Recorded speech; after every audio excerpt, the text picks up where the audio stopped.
अर्हन्तो भगवन्त इन्द्रमहिताः सिद्धाश्च सिद्धिस्थिताः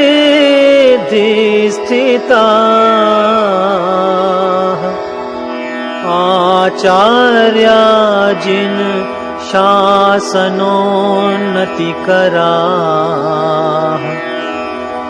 पूज्या उपाध्यायकाः।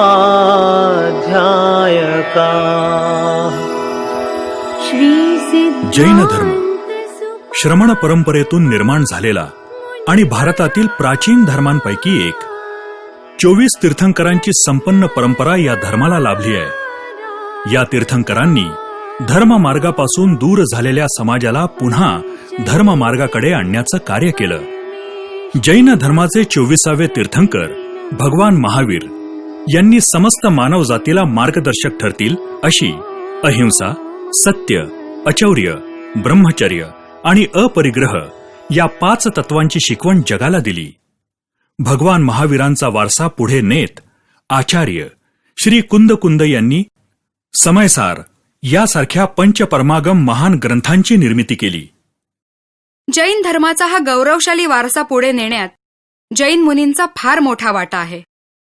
परंतु मोगलांच्या आक्रमण काळात जैन दिगंबर मुनी परंपरा खंडित झाली, निष्क्रिय निस्त्राण बनली होती. अशातच 20व्या शतकात आचार्य शांतीसागर महाराज यांनी धार्मिक क्षेत्रातला राजदंड हातात घेतला. जुना मरगळलेला इतिहास त्यांनी आपल्या तपस्येने आणि चारित्र्याने नव्याने घडवला. दोषा प्रयान्तु नासं सर्वत्र सुखी भवतु लोका. पण इतिहास हा फक्त इच्छेने घडत नाही, तो घडवावा लागतो. आणि हा इतिहास घडवण्यामागे महाराजांची मोठी तपश्चर्या होती. महाराजांच्या जन्मापासूनच याची बीजं रोवली गेली. जैनम जयते शासनम. आचार्य श्री शांतीसागर महाराज यांचं मूळ गाव भोज. त्यांचा जन्म येळगुड या गावी इसवी सन 1873 मध्ये झाला. पहिल्यापासूनच त्यांचा ओढा वैराग्याकडेच होता. अशातच इसवी सन 1916 मध्ये उत्तूर या गावी मुनी देवेंद्र कीर्ती आले असताना त्यांनी 7 गोंडांना क्षुल्लक दीक्षा दिली. क्षुल्लक दीक्षा घेतल्यानंतर 1919 रोजी महाराजांनी बाहुबली इथून गिरनारकडे प्रयाण केले. नेमिनाथ तीर्थंकरांच्या गिरनार क्षेत्रावरील मुक्तीच्या त्या परम पवित्र स्थानावर त्यांच्या अंगावरची भगवी वस्त्र वाऱ्यानं उडून गेली. क्षुल्लक पदाचं वस्त्र गळून पडलं आणि ते आता ऐलक पदाच्या पायरीवर आरूढ झाले होते. 2 मार्च 1920 ला मुनिश्री देवेंद्र कीर्ती महाराजांनी शांतीसागर महाराजांना मुनी दीक्षा दिली. एका जागी राहून क्रोध, मोह, मत्सर यासारखे विकार मनात उद्भवण्याची शक्यता असते. भ्रमणाने ही शक्यता नाहीशी होते. बहता जल निर्मल, चलता साधू निर्मल ही उक्ती सार्थ करीत धर्मप्रचार आणि प्रसारासाठी शांतीसागर महाराज अखंड भारत भ्रमण करत राहिले.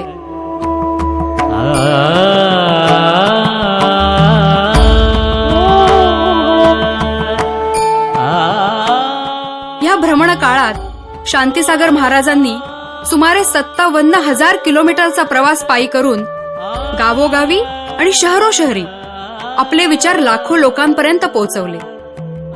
हे अंतर दक्षिणोत्तर काश्मीर पासून कन्याकुमारीपर्यंत सुमारे 18 वेळा प्रवास करण्या इतकं भरेल. लौकिक अर्थाने विचार केला तर हा एक चमत्कारच होता.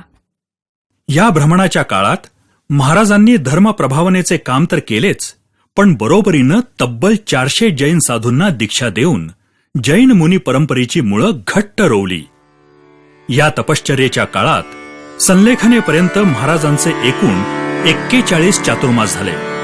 महाराष्ट्र, कर्नाटक, मध्य प्रदेश, बिहार अशा वेगवेगळ्या राज्याच्या विभिन्न भागांमध्ये झालेल्या या चातुर्मासांमध्ये त्यांनी धर्म प्रभावनेचं महान कार्य मोठ्या निष्ठेनं पार पाडलं. क्षुल्लक दीक्षा घेतल्यापासून ते आपला देह ठेवेपर्यंत महाराजांनी एकूण 9,938 दिवस उपवास केले आहेत. याचा अर्थ त्यांच्या आयुष्यातील एकूण 27 वर्षांपेक्षाही जास्त काळ त्यांनी उपवास केले. त्यात अतिशय अवघड असे सिंहनी क्रीडित हे व्रत त्यांनी 3 वेळा पार पाडले. शांतीसागर महाराजांचं धार्मिक कार्या इतकंच समाजकार्यही अफाट होतं. सोवळ्या ओळ्यात आणि अनिष्ट रूढी परंपरेत बुडालेल्या भाविक जैन समाजाला बाहेर काढण्याचं कामही महाराजांनी मोठ्या निष्ठेनं केलं. महाराज केव्हा जात पात आणि धर्माच्या पलीकडे गेले होते. महाराजांना कर्मवीर भाऊराव पाटील चालवत असलेल्या सर्व धर्म आणि सर्व जातीपातीच्या वसतिगृहाबद्दल मोठी आस्था होती. शांतीसागर महाराजांच्या विचारांचा आणि कार्याचा भाऊराव पाटलांवर मोठा प्रभाव होता. शांतीसागर महाराज खऱ्या अर्थानं चारित्र्याचे अधिपती होते. महाराजांची शास्त्रोक्त जीवन पद्धती आणि नियमांचं आचरण पाहून त्यांचे गुरु मुनी देवेंद्र कीर्ती महाराज देखील प्रभावित झाले. गुरु श्री देवेंद्र कीर्ती मुनींच्या विनंतीला मान देऊन महाराजांनी त्यांना शास्त्राप्रमाणे योग्य अशी प्रायश्चित्तपूर्वक पुनर्दीक्षा दिली. महाराज आपल्या आचरणानं आपल्या गुरूंचेच गुरु झाले.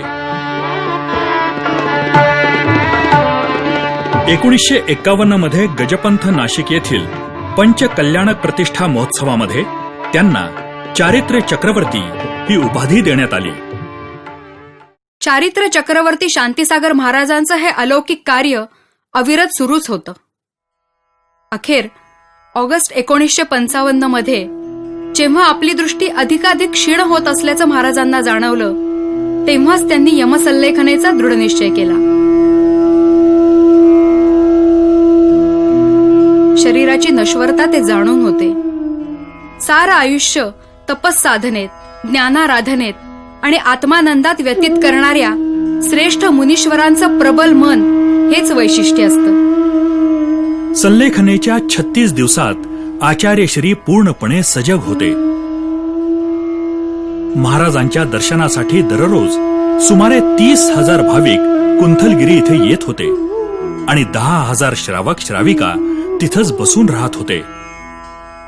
आपल्या यमसल्लेखनेच्या 26व्या दिवशी आचार्यश्रींनी दिलेला उपदेश जैन धर्माचे, संस्कृतीचे, तत्वज्ञानाचे सारस सांगतो. आपण काय केलं पाहिजे? दर्शन मौली कर्माचा क्षय केलं पाहिजे.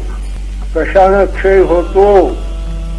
आत्मचिंतनानं होतो. 24 घंट्यामध्ये 6 घडे उत्कृष्ट सांगितलेलं आहे, 4 घडे मध्यम सांगितलेलं आहे, 2 घडे जगन सांगितलेलं आहे.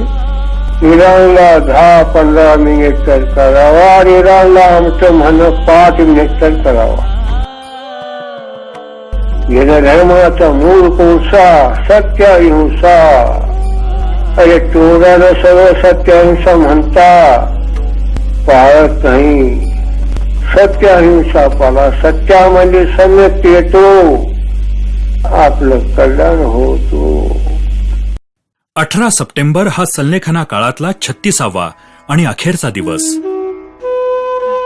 सकाळी 6 वाजता ओम नमो सिद्धेभ्या या महामंत्राच्या उच्चारणासह आचार्यश्रींनी स्वर्गगमन केले. जैन मुनी परंपरेतलं एक तेजस्वी शांती युग समाप्त झालं. 84 वर्षे तेवत असलेली चैतन्याची ज्योत विझून गेली. कुंथलगिरीच्या सिद्ध क्षेत्रावर भर सकाळी जणू सूर्यास्त झाला.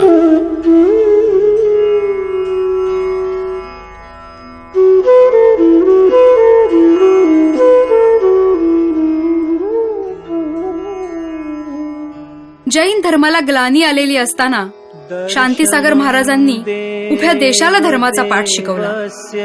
स्वतःच्या आचरणाने आदर्श घालून दिला. धार्मिक सुधारणेबरोबरच सामाजिक सुधारणाही केल्या. आत्मकल्याणाबरोबरच परहिताचा विचार करून मार्ग दाखवला. खऱ्या अर्थानं शांतीचे युग निर्माण करणाऱ्या या युगपुरुषाचं काम या विश्वाच्या अंतापर्यंत समाजाला मार्गदर्शन करत राहील.